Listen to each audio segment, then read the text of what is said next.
Hello children.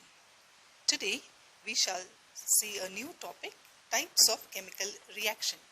In our last video we have covered up characteristics of chemical reactions.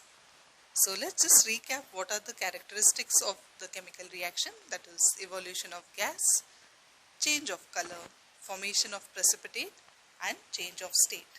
Today we shall see types of chemical reaction. So let's see.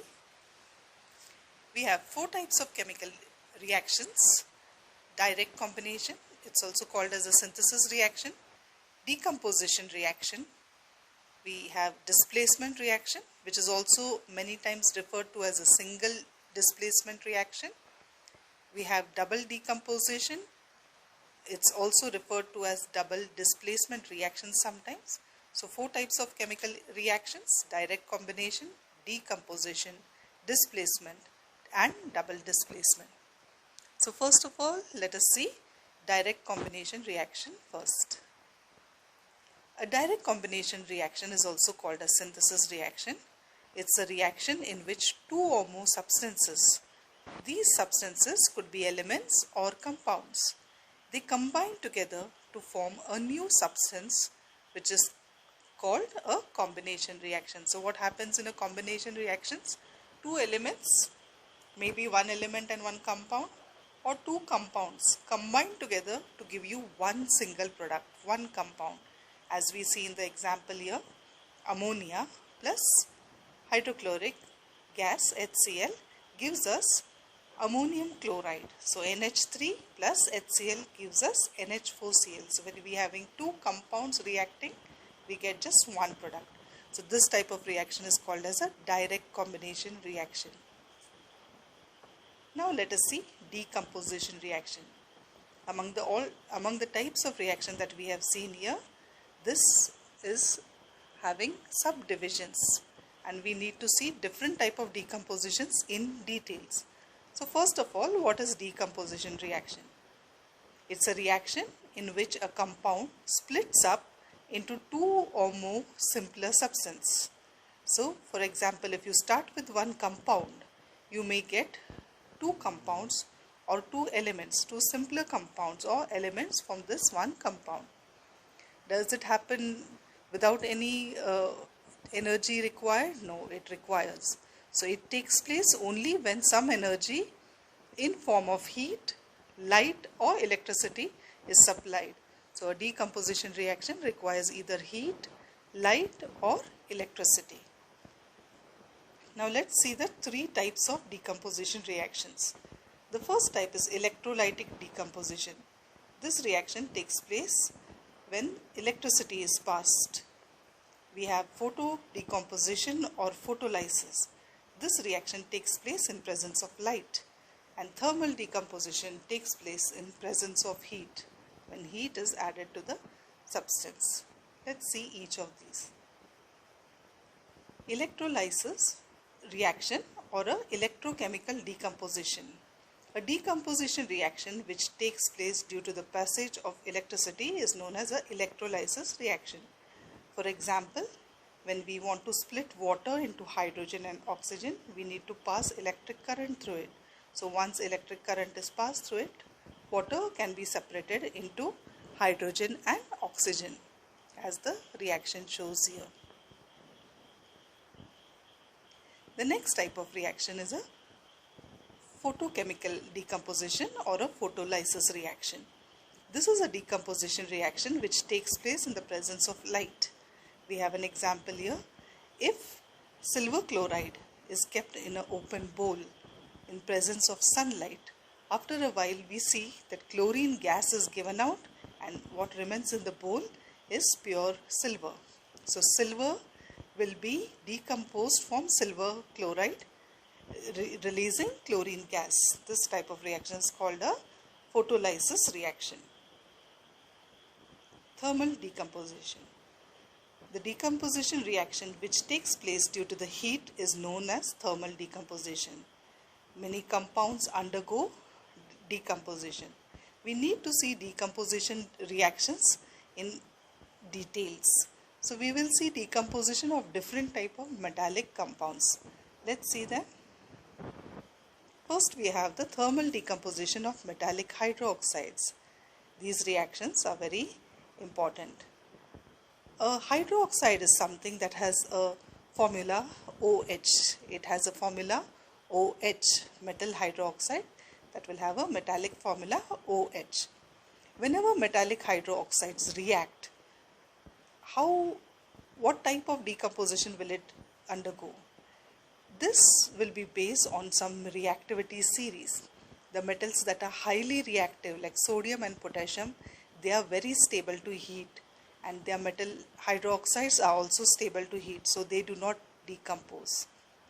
Then compounds from calcium to copper will decompose, giving a metallic oxide and a water molecule. So every metal from calcium to copper will decompose, giving us water molecule and the metallic oxide. So metallic oxide and water is given.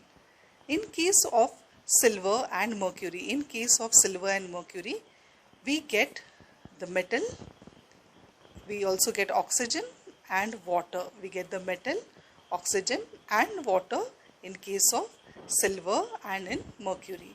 But in the mid region elements, we get metallic oxides and water. We get metallic oxides and water.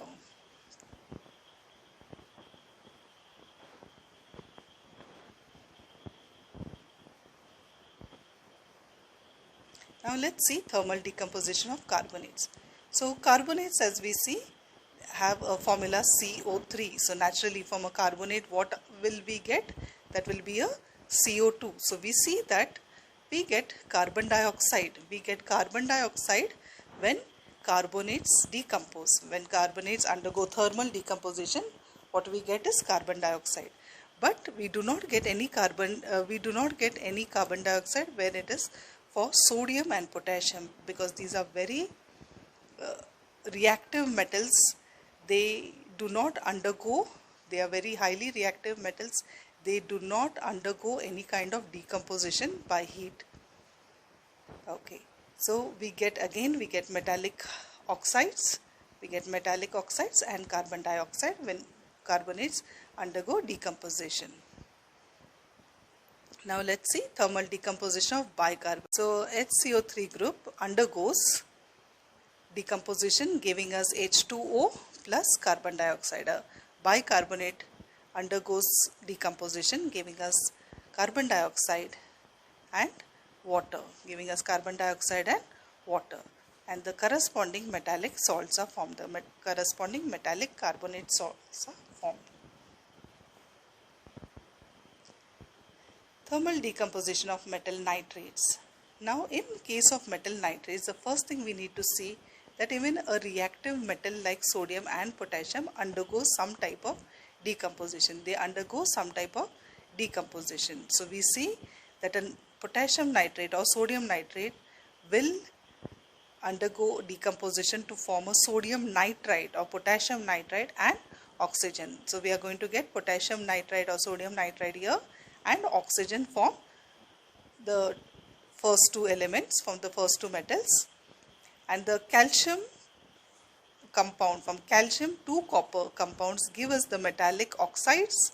They give us nitrogen dioxide, NO2, which is a brownish gas, as well as we get oxygen. So in all the cases we are getting oxygen, we get nitrogen dioxide, and we have the corresponding metallic oxides. And when it comes to silver or mercury, when it comes to the last two elements over there, silver or mercury, we get the metal, we get nitrogen dioxide and oxygen. We get the metal, we get nitrogen dioxide as well as oxygen. Now let's see the next type of reaction. After we have seen decomposition reaction, now we'll see the next type of reaction, and that is called displacement reaction. As we can see from this image here, one element displaces the other element. So a reaction in which one part, that may be an atom or a group of atoms of a molecule, is replaced by another is called a displacement reaction. Now, can any and every metal displace any other metal? No, it's not like that. It has to go as per the metal activity series or the element activity series. So for these type of reactions, it is very, very important to know the metal activity series, also the non-metal activity series. Before we go to the activity series, let's just see this reaction. Here we have a compound that has an anion cation, which reacts with a element to give us another compound. Now here one element is replaced. So we can give an example. AB plus C gives us AC plus B. Let's see the example. Potassium iodide plus chlorine gives us potassium chloride plus iodine. So here iodine has replaced chlorine in this first reaction, and in the second reaction we have copper sulfate reacting with iron to give us iron sulfate or ferrous sulfate plus copper. So here iron has displaced copper from copper sulfate. So these are called as displacement reactions. They are also referred to as single displacement. Now for the displacement reaction, it is important to know the activity series. So let us see the reactivity of elements. The elements which are higher in the activity series can replace the elements which are lower in the activity series. So it is important to know this metallic activity series. So it starts with first potassium, then we have sodium, then calcium, then magnesium, next comes aluminium, then comes zinc, then iron, then lead, then we have hydrogen, then copper, mercury, silver and gold, and the last one is platinum, that is least active. Gold and platinum will not be shown in most of the reactions as their activity is very, very low. They show very less reactivity with any other compound.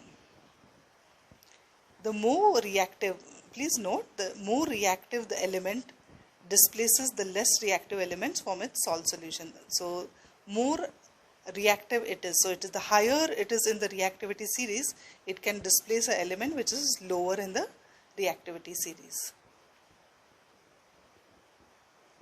Now let's see the next type of reaction, and that is double decomposition reaction.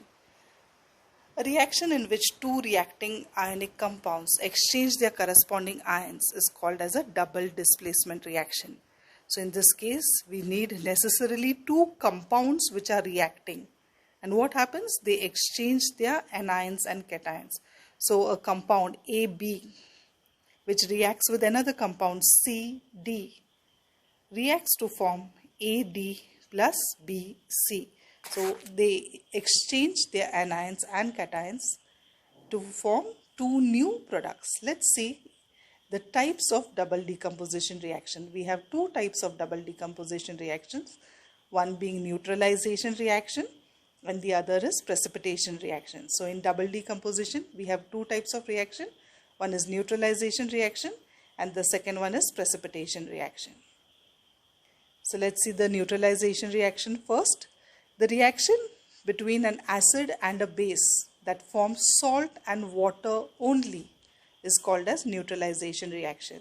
So this is a reaction in which acid reacts with a base to give salt and water. Means there should not be any other products. The two products will be salt and water only. Such reactions are called as neutralization reactions. So the example is shown here, sodium hydroxide, which is a base. It's reacting with the acid, that is HCl. Both are in aqueous solution. So if you see here, we see NaOH, okay, with some water because it is in a solution state, and HCl along with water, that is also in a solution state, reacts to form salt and water, NaCl plus H2O. Now let's see the next type of reaction, and that is precipitation reaction. So what is a precipitation reaction? The chemical reaction in which two compounds in their aqueous states react to form an insoluble substance as one of the product is called as precipitation reaction. So what is a precipitate? When you have two liquids, two aqueous compounds which combine to form an insoluble solid In them, it is called as precipitation reactions. These are examples of different precipitates that we see here and how they are formed. So we see in the first test tube there's a white precipitate. In the second one there is a blue precipitate, should be a copper hydroxide precipitate, and so on. Now we see the chemical equation given here. AgNO3 plus HCl giving you AgCl with the arrow downward plus nitric acid HNO3. So AgCl, that is the precipitate. Whenever a precipitate is formed, that compound is shown with the arrow mark downward. So whenever precipitates are formed, it is very, very important that we show this arrow mark downward. So this is a AgCl precipitate. It's a precipitate of silver chloride.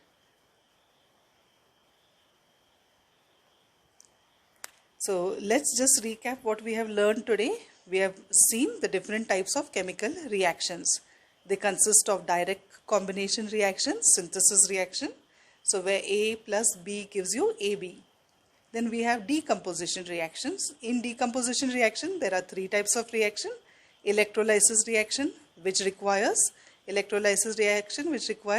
electricity. Then we have photolysis reaction, which requires presence of light. Then we have the thermal decomposition reaction, which is taking place in presence of heat. Now we got something that is single displacement reaction. In single displacement reaction, we need to know the metallic activity series. So the more reactive elements are capable of displacing the lesser reactive elements. Now comes to double decomposition. Double decomposition consists of neutralization and precipitation reaction So in neutralization reactions, we have an acid reacting with a base to give us salt and water only, whereas a precipitation reaction is a reaction in which an insoluble solid is formed in an aqueous solution. So these are the different types of reaction that we have seen.